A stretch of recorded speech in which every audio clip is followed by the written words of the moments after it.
جمہوری نظام تحمل اور برداشت کا تقاضا کرتا ہے، لیکن عوامی غیر مقبولیت اور مستقبل میں اقتدار ملنے سے مایوسی یا الیکشن میں نہ جیتنے کے امکانات نے شہباز حکومت اور نون لیگ کو یقینی طور پہ بہت فرسٹریٹ کر دیا ہے۔ عمران خان پر الزامات اور بہتان تراشی کا بیانیہ تو بڑھ رہا ہے، مگر اب یہ لگتا ہے دشمنی میں بدل رہا ہے۔ نون لیگ سیاسی دشمنی میں اس وقت جس طرح کی گفتگو کر رہی ہے، خاص طور پہ اس کے ذمہ داران یقیناً اس سے پہلے یہ انداز دیکھنے میں نہیں آیا تھا، اور اس سلسلے میں کل ایک تہلکہ سمجھ گیا جب وفاقی وزیر داخلہ رانا ثناءاللہ نے نون لیگ کی بقا کو عمران خان کے وجود کی نفی سے جوڑ دیا۔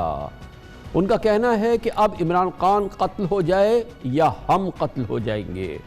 رانا ثناءاللہ نے سنسنی خیز بیان میں، جو آج عالمی میڈیا کی شہ سرخی میں چھپا ہے، ان کا کہنا تھا کہ اب دشمنی کی انتہائی حدوں پر جانے کے لیے جمہوری اصولی بات نہیں دیکھی جا سکتی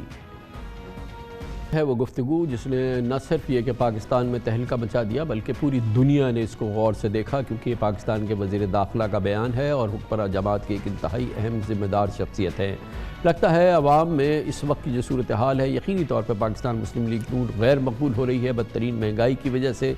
نون لیگ کے بیانات میں شدت آتی جا رہی ہے، الیکشن اس میں سے غائب ہوتا جا رہا ہے۔ آئین و قانون کا تقاضا یہ ہے کہ ووٹ کی عزت ہو اور کورٹ کی بھی عزت ہو۔ اب نون لیگ اس کی بات کر رہی ہے، مگر نون لیگ آئین و قانون کی بالادستی کی بات ضرور کرتی ہے، لیکن ساتھ ہی اعلیٰ اور اس کی فیصلوں کی حوالے سے اس کی گفتگو میں آپ دیکھ رہے ہیں کہ اس میں اب کوئی کسر نہیں ہے۔ پارٹی کی چیف آرگنائزر مریم نواز کے عدم برداشت کے رویے سے لگتا ہے کہ حکومت پوائنٹ آف نو ریٹرن پر پہنچ چکی ہے۔ مریم نواز نے بینچ فکسنگ کے الزامات کے بعد اب ججز اور ان کے اہل خانہ پر بھی عمران خان کی سہولت کاری کے الزام لگائے ہیں، اور یقیناً اس میں تمام حدود جو ہے وہ پار ہو چکی ہیں۔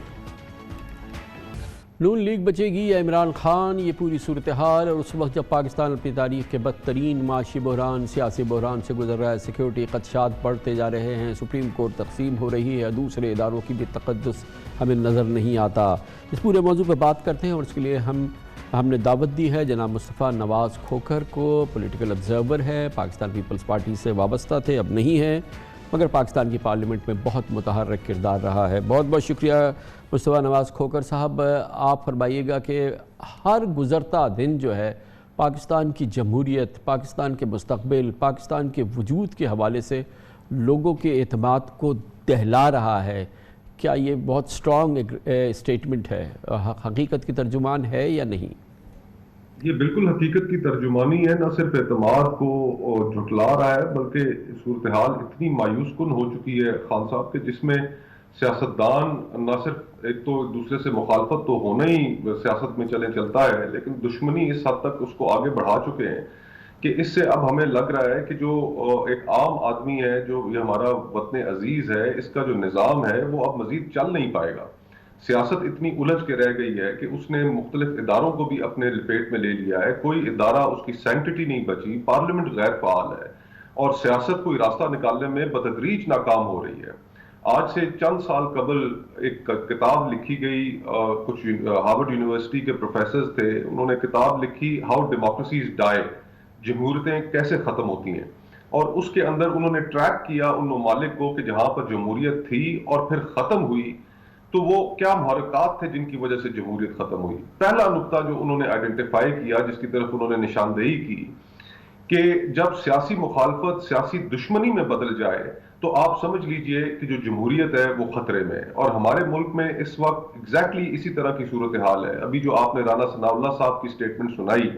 وہ انتہائی خطرناک سٹیٹمنٹ ہے۔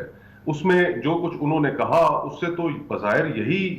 سمجھ میں آ رہا ہے، آج انٹرنیشنل میڈیا کی بھی وہ شہ سرخیاں بنی ہے ان کی سٹیٹمنٹ، کہ اب پاکستان کے اندر سیاسی مخالفت نہیں رہ گئی، یہ سیاسی دشمنی میں بدل چکی ہے، اور الٹیمیٹلی اس پورے نظام کے لیے خطرناک نتائج اس کے نکل سکتے ہیں۔ اور ایسے میں جب ملک کی معیشت کا کوئی حال نہ ہو، ہمارے دوست ممالک جو ہیں وہ ریلیکٹنٹ ہے پاکستان کی اس موجودہ صورتحال میں مدد کرنے کے لیے، حکومت کا بین الاقوامی طور کے اوپر کوئی ایسی پوزیشن نہیں ہے، اور سچویشن اس حد تک خراب ہے کہ وہ دوست ممالک جن کے اوپر ہمیشہ